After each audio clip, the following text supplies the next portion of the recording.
अगली प्रमेय प्रायिकता में बहुत ही इंपॉर्टेंट प्रमेय है बेज का प्रमेय। ठीक, कर्तज्ञ बेज हुए।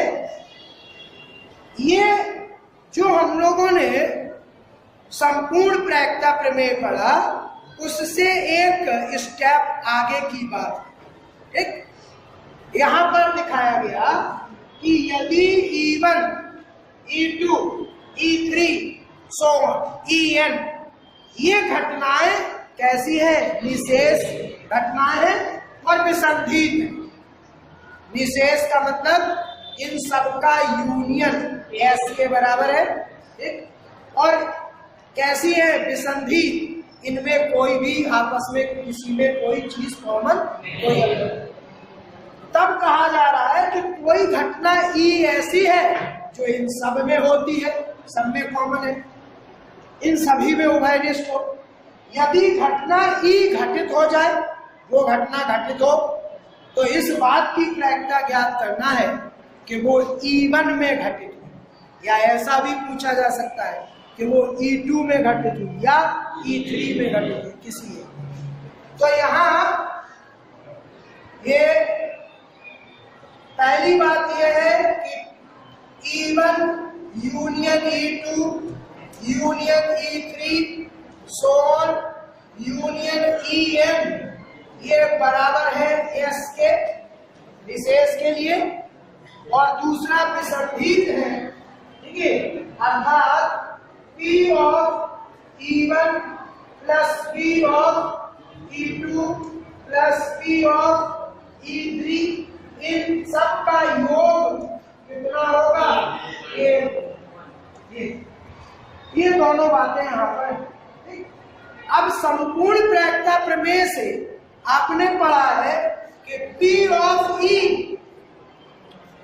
E पढ़ा आपने, ये था P of E1 into P of E in E1 plus P of E2 into P of E in E2 so on P of E P of En into P of E in ये हो गया E के घटित होने की प्रायिकता। अब E घटित हो चुका, तो तुमको निकालना है कि अगर E घटित हो चुका तो वो किस में हुआ? E1 में हुआ। ठीक, E1 में वो हुआ। इस बात की प्रायिकता निकाल। तो तुमको निकालना क्या है कि P ऑफ, ठीक है, ये P of E in E1, ठीक है, P ऑफ E1, ठीक है, इन E ये निकालना है। ठीक, P of E1 in E, और ये बराबर होगा P of E1 intersection E और divided by P of E। ठीक है, ये निकालना है, ध्यान दीजिए। आपने ये फॉर्मूला पढ़ा, उधर अभी लिखा था। आपने ये पढ़ा था P of E1 into P of E2 in E1 बराबर था P ऑफ E1 इंटरसेक्शन। और ध्यान दीजिए ये चीज इसके भी बराबर होगी P of E2 into P of E1 in E2, ये भी इतना ही होगा। देख लो, ये भी उतना, चाहे जो घटना पहले हो जाए, अगर E2 हो गई तो फिर E1 के E2 में घटित होने की प्रायिकता, ठीक, बराबर P ऑफ E1 इंटरसेक्शन। भाई दो घटना है, किसी को भी आप मान लो कि ये पहले हुई फिर ये घटित हो, या ये पहले हुई फिर इसकी घटे, दोनों उसके बराबर, ठीक है, समझता है कि नहीं? तो अब इसका मान आप ये P ऑफ E1 इंटरसेक्शन, इसको तुम ये भी लिख सकते हो P ऑफ कितना E1 into P of E in E1, यानी किससे? इसके अनुसार, इसके अनुसार, ठीक? ये दोनों सूत्र इस तरह से होते, तो ये ऐसे लिखा जा सकता है। निकालना आपको ये है कि ई घटित हो गई, तो वो कहां से घटित हुई? E1 में घटित, ठीक? तो P of E1 in E निकालना है, वो सूत्र के अनुसार ये होगा P of E1 intersection E divided by P of E, और ये चीज इसके भी बराबर होगा। देखो इसका मान इतना गुणे इतना भी होगा, ठीक है, और इसका मान इतना भी होगा, ठीक? अगर इसको इधर ले जाओ, ठीक है, तो डिवाइडेड बाय कितना P ऑफ E, ये जमा के अब ये देखो ये वाला टर्म यही तो है, और P ऑफ E पूरा है कि नहीं? तो P of E1 in E बराबर होगा, ठीक, कितना P of E1 into P of E in E1 divided by P of E का पूरा मान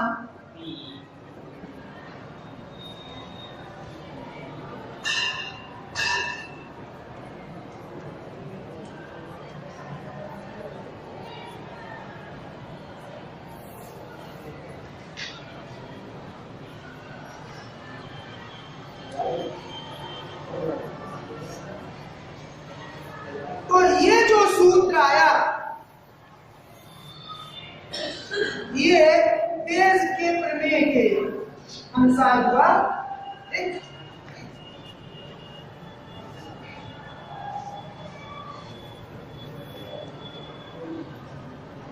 P of E1 in E equal to P of E1 into P of E in E1 divided by P of, ठीक?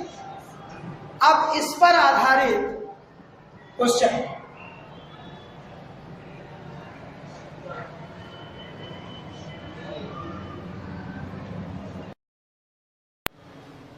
Beige का प्रमेय आपने पढ़ लिया। अब बेज के प्रमेय पर आधारित प्रश्न कैसे हल करना है वो हम लोग देखते हैं। फॉर्मूला आप बेज के प्रमेय का पढ़ चुके हैं। यहाँ पर एक प्रश्न दिया जा रहा है, एक प्रश्न तीन विद्यार्थी A B C है। टीचर के द्वारा इस प्रश्न को इन विद्यार्थियों को दिए जाने की प्रायिकताएं 1/2, 1/3 और 1/6 तथा उन विद्यार्थियों ABC के द्वारा प्रश्न को हल कर लेने की प्रायिकताएं 4/7, 2/7 एवं 1/7। अध्यापक महोदय ने वो प्रश्न किसी को दिया, प्रश्न हल हो गया, तो इस बात की प्रायिकता ज्ञात करना है कि वो प्रश्न किसने हल किया? A ने हल किया, ठीक? तो जब आप केवल इतना निकालते थे कि प्रश्न हल कर लिया गया तो ये आता था संपूर्ण प्रायिकता। और जब आप इससे आगे निकल गए कि प्रश्न हल हो गया और वो A ने किया तो आप पहुंच गए किसमें? बेज के, ठीक? तो अब यहाँ पर पहले आप निकालें प्रश्न के हल हो जाने की प्रायिकता, ठीक है? तो प्रश्न के हल हो जाने की प्रायिकता क्या होगी ये देख लेते हैं। मान लेते हैं प्रश्न के हल होने की प्रायिकता P ऑफ E। यदि यदि प्रश्न के हल हो जाने की प्रायिकता, हल हो जाने की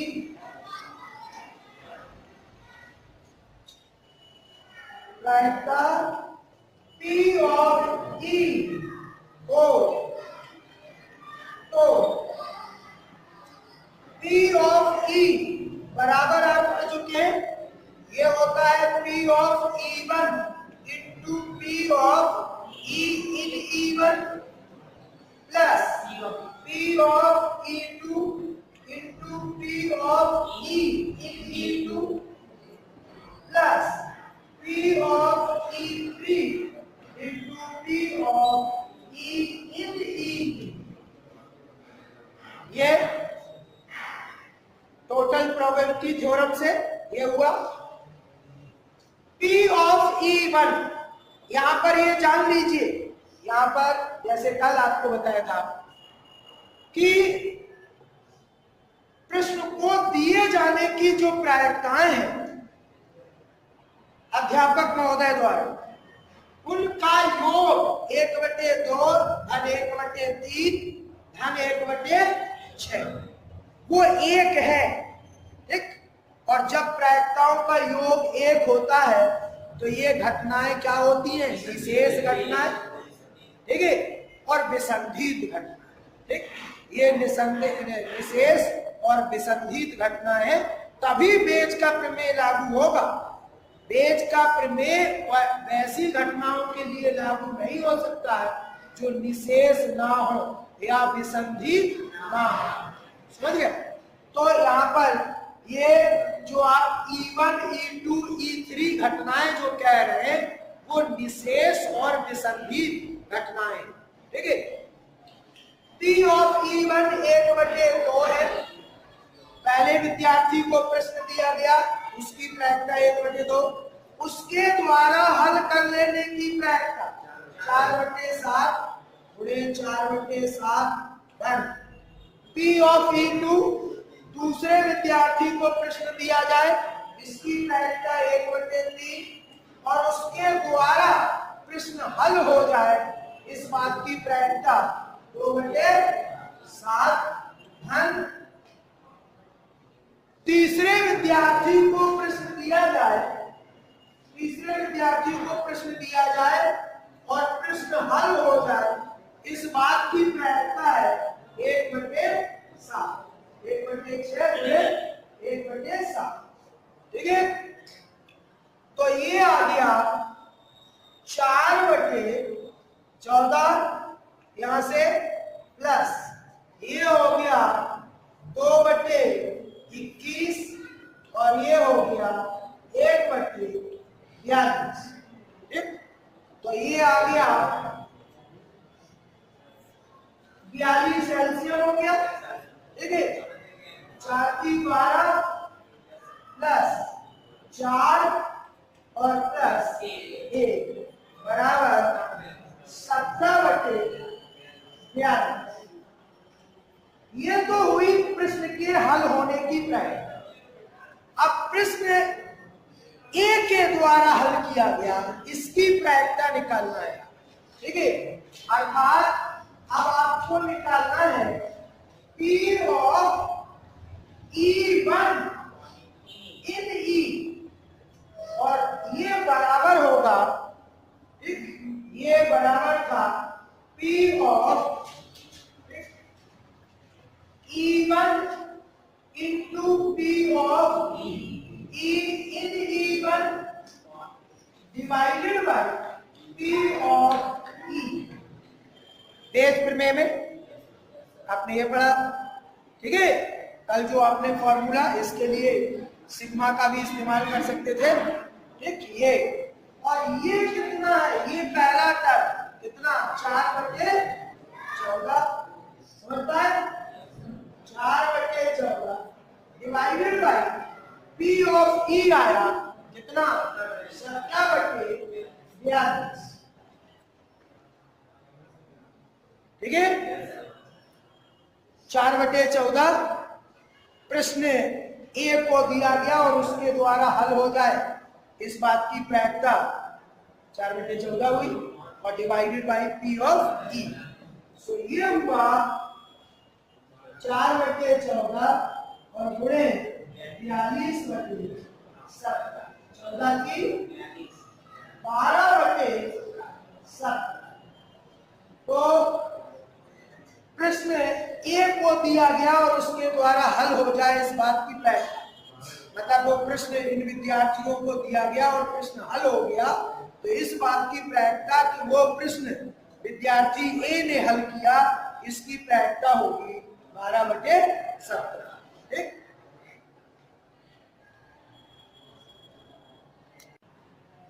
अगला प्रश्न बेज प्रमेय पर ही आधारित। ये दो थैले हैं ए और बी, ठीक है। थैले ए में 4 लाल और 6 सफेद गेंद है, और थैला बी जो है उसमें 5 लाल और 3 सफेद गेंद है।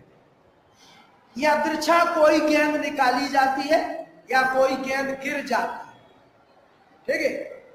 तो ये गेंद जो गिरी या निकली वो सफेद है, तो आपको इस बात की प्रायिकता ज्ञात करनी है कि जो गेंद निकाली गई वो थैले नंबर 2 से, ठीक।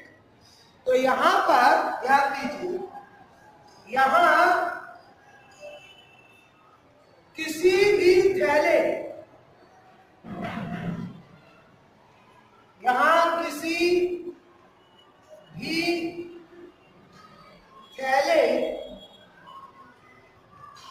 के चुने जाने की प्रायिकता, चुने जाने की प्रायिकता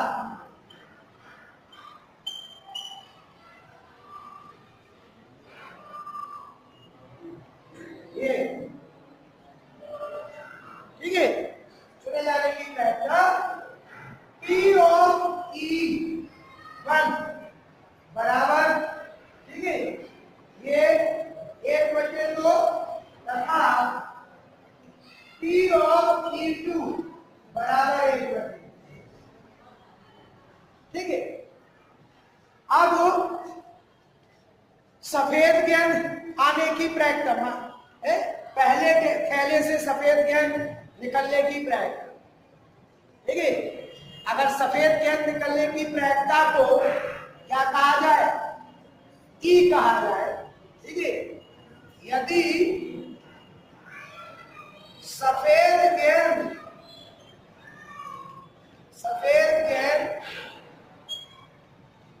निकलने की प्रायिकता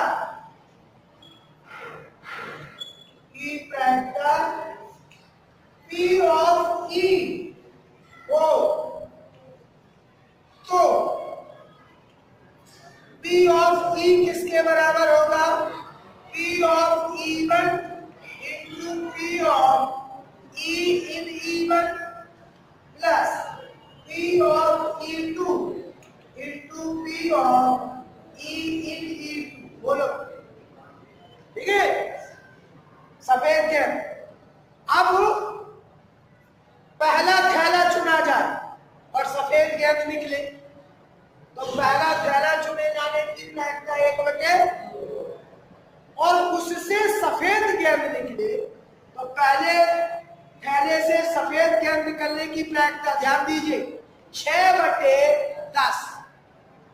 कुल गेंदें कितनी है, 10, सफेद कितनी है, 6 पहले में, हाँ, तो सफेद गेंद की प्रायिकता कितनी होगी, 6/10, ठीक है।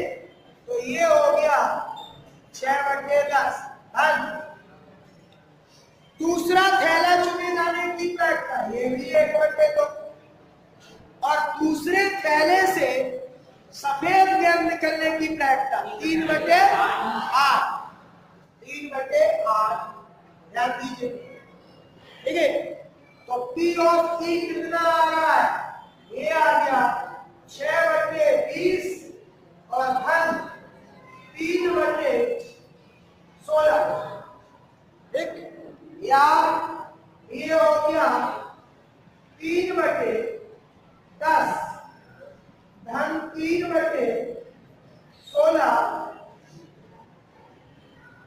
ये 80 हो गया एलसीएम, 8 की 24 और प्लस 5 की 15 बराबर आ गया 39/80। सफेद गेंद निकलने की प्रायिकता ये हो गई। अब इस बात की प्रायिकता कि ये किस थैले से गेंद गिरी है या निकाली गई, तो आपको निकालना है P of E in E2। ठीक, ये आपको निकालना है P of E in E2, sorry P of E2 in E1, sorry in E, मतलब सफेद गेंद निकली तो वो थैला नंबर 2 से। सो P of E2 in E बराबर होगा कितना, P of E2 into P of E in E2 divided by P of E। समझ पाए ये?